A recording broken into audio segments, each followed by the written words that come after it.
यह higher secondary school पैपखरा, संकुल केंद्र खड्डी, विकास खंड रामपुर नेकिन, जिला सीधी अंतर्गत स्थित है। यह विद्यालय का पश्चिमी भाग है, जहां ये बाउंड्री वॉल बनी है और इसके पश्चिम में नहर है। ये नहर का पानी पूरी तरह रिसाव के कारण पूरा प्रांगण अंदर भी और बाहर भी भरा हुआ है। ये नहर है और नहर का पानी रिसाव के कारण इस संस्था की ओर आता है। जो सामने दिख रहा है, थोड़ा बेस लीजिए इधर, ये इसका मुख्य गेट है और इस मुख्य गेट में पानी एकदम पूरी तरह से जलमग्न है। शासन प्रशासन पूरी तरह से आंख में पट्टी बांधकर गहरी निद्रा में है। फिर जब कभी कोई घटना घटित होती है तो रेस्क्यू ऑपरेशन चलाए जाते हैं। इससे पहले ये नहीं दिखाई दे रहा है, इससे पहले बताया भी गया है विद्यालय में। ये सामने देखिए, ग्राम पंचायत पैपखरा के सचिव महोदय को बुलवाया और ये जानकारी के लिए मैं रिपोर्टिंग करता हूं कि सचिव महोदय अपनी जानकारी प्रस्तुत करें। सचिव महोदय, बाउंड्री वॉल का निर्माण कार्य प्रारंभ कराया गया उस संबंध में, क्योंकि विद्यालय के चारों सीमाओं में समीपी काश्तकार लगे हुए हैं, काश्तकारों की ज़मीन है जी। उनके द्वारा हमेशा समस्या उत्पन्न की जाती रही हैं। बाउंड्री वॉल निर्माण में भी हमें काफ़ी समस्याएं आई हैं।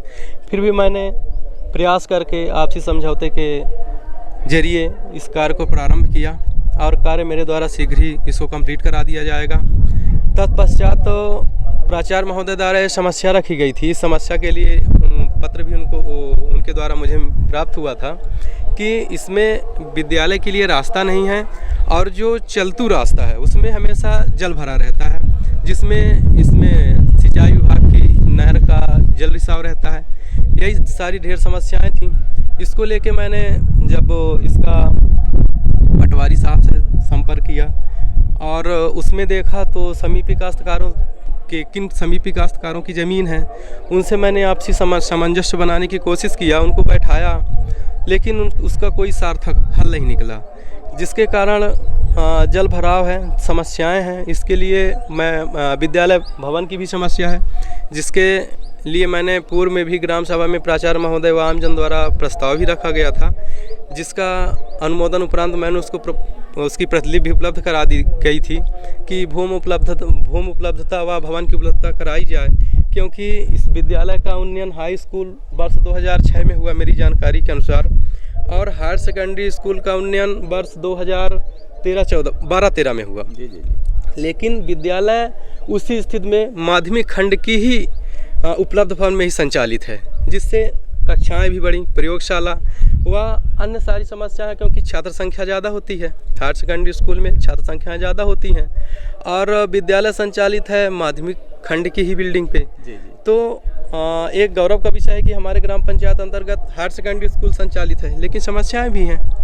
उसके लिए हम अवश्य कदम उठाएंगे, जो सहयोग हो सकेगा और जो ग्राम पंचायत की व्यवस्थाएं हो सकेंगी उस पर पूरा मेरा ध्यान रहेगा, और ऊपर भी इसके लिए पत्र जारी किया गया है। एक आखिरी सवाल सचिव महोदय, ग्राम पंचायत स्तर से इसकी जो बच्चों की आने जाने की समस्या है, इसको दूर करने में क्या समस्या हो रही है आपको?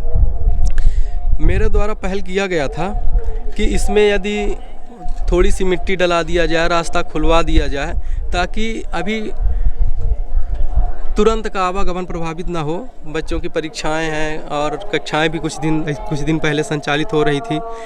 कोरोना के नियमों का पालन करते हुए प्राचार्य महोदय ने काफ़ी अच्छा काम किया, कुछ सोशल डिस्टेंसिंग इन सबका और कोरोना के नियमों का पालन करते हुए कक्षाएं संचालित की। तो इसमें मेरा पूरा प्रयास था, लेकिन समीपी काश्तकारों द्वारा नाराज़गी व्यक्त की गई। मेरे द्वारा इसमें बोला गया कि ये रास्ता खुलवा दी जाए, तो उनके द्वारा नाराज़गी व्यक्त की गई, सामंजस्य नहीं बन पाया, इस कारण से थोड़ा काम वो है। चलिए, ये थे हमारे ग्राम पंचायत क्षेत्र पैपखरा के सचिव महोदय। आपने अपनी संज्ञानता से जो भी आपको जानकारी थी अवगत कराया गया। ये आंगनवाड़ी की कार्यकर्ता हैं। कौन सा आंगनवाड़ी केंद्र क्रमांक है आपका? पैपखरा क्रमांक 2। अच्छा, ये आंगनवाड़ी पैपखरा केंद्र क्रमांक 2 है। यहाँ आपका केंद्र क्रमांक क्यों नहीं बना है? अभी नहीं मंजूर हो पाया, पटवारी से पता नहीं खसरा नंबर। मैडम के बताए अनुसार ये पता चलता है कि पटवारी साहब आते हैं और खतरा नंबर बताते हैं, लेकिन अभी वो जगह उपलब्ध नहीं कराई गई है जहाँ पे आंगनवाड़ी केंद्र क्रमांक 2 पैपकरा संचालित हो, यहाँ भी इसकी भी समस्या है।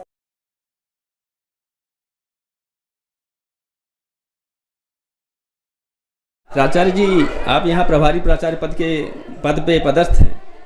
आपके इस विद्यालय में चारों तरफ पानी भरा हुआ है, बाकी अंदर की व्यवस्था तो बहुत अच्छी है, बच्चों की पठन पाठन की व्यवस्था अच्छी है, लेकिन जो आने जाने की व्यवस्था में काफ़ी असुविधा समझ में आ रही है। घूम के आना पड़ता है। सामने पूरा जो मुख्य गेट बन रहा है उस गेट पर चारों तरफ पानी है। इस संदर्भ में कुछ 2 शब्द आप बताएं। जी महानुभाव, हमारा ये विद्यालय ग्रामीण अंचल पैपखरा में स्थित है। हमारे यहाँ के संभ्रांत जन विद्यालय के प्रति जरा भी ध्यान नहीं रखते हैं। कई बार हमारे द्वारा व हमारे गांव के पंच सरपंचों द्वारा कोशिश किया गया, लेकिन जो हमारे आसपास की ये भूमि स्वामी लोग हैं, इनकी भूमि भी नहीं है, फिर भी ये अवरोध लगा करके यहाँ पर कोई कार्य होने नहीं दे रहे हैं। और बच्चों को परेशानी होती है, सबको परेशानी होती है, कोई हमारे अधिकारी लोग आते हैं उनको भी परेशानी होती है। पर अब चूँकि ये हमारे जिला मुख्यालय से लगभग 60 किलोमीटर दूर स्थित है, तो हमारे जिला के प्रशासनिक अधिकारियों का विशेषकर इसमें नज़र नहीं पड़ती है। इन सब कमियों की वजह से ये इस तरह से हिला हवेली चलती है और बच्चों को लगातार परेशानी होती है। यहाँ पे अगर सामने माटी पड़ जाए, हम भी पड़वा सकते हैं, लेकिन जो काश्तकार लोग हैं इस ज़मीन, स्कूल की ज़मीन से लगे हुए, वो लोग अवरोध पैदा करते हैं, जिसके कारण कुछ नहीं हो पा रहा। धन्यवाद जी। अभी आपने पैपकरा स्कूल के प्राचार्य को सुना, क्या व्यवस्था है क्या नहीं है, किस प्रकार की समस्याओं से गुजरना पड़ता है इस विद्यालय परिवार के बच्चों को, विद्यालय परिवार के शिक्षकों को, आने जाने वाले जो अतिथि हैं, विद्यालय के वरिष्ठ कर्मचारी लोग हैं, उनको सबको दिक्कतें हैं।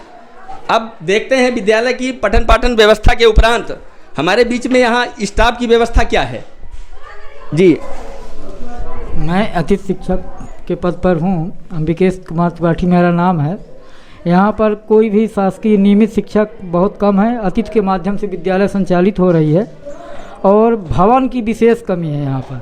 शायद यहाँ इस गांव में पता चलती कहीं शासकीय भूमि भी है, उसकी कुछ कार्यवाही भी एक आध बार की गई है, लेकिन आज तक भवन नहीं बन पाया। और यहाँ पर बच्चों को बैठाने के लिए बहुत ही समस्या है। एक मेरी यही रिक्वेस्ट है कि यदि भवन बन जाए, क्योंकि अब गांव के स्थिति में +2 का विद्यालय तो संचालित करा दिया है सरकार ने, लेकिन विद्यालय बच्चों के लिए होनी चाहिए। जब तक बैठने की व्यवस्था नहीं है, टीचर नहीं है, तो माने शिक्षा शास्त्र कैसे संचालित हो। काम चलाओ विधि से ये व्यवस्था चल रही है। आगे मिलते हैं आदरणीय कौशल प्रसाद खैरवार, माध्यमिक शिक्षक। मैं यहाँ 2011 से हूँ और विद्यालय में तो बाउंड्री वॉल का कार्य चल रहा जो कि अधूरा है, और विद्यालय परिसर से लगा हुआ पानी का जमाव हमेशा रहता है, विशेष तौर से जनवरी फरवरी माह में, जिससे बालकों को आने जाने में काफ़ी परेशानियों का सामना करना पड़ता है।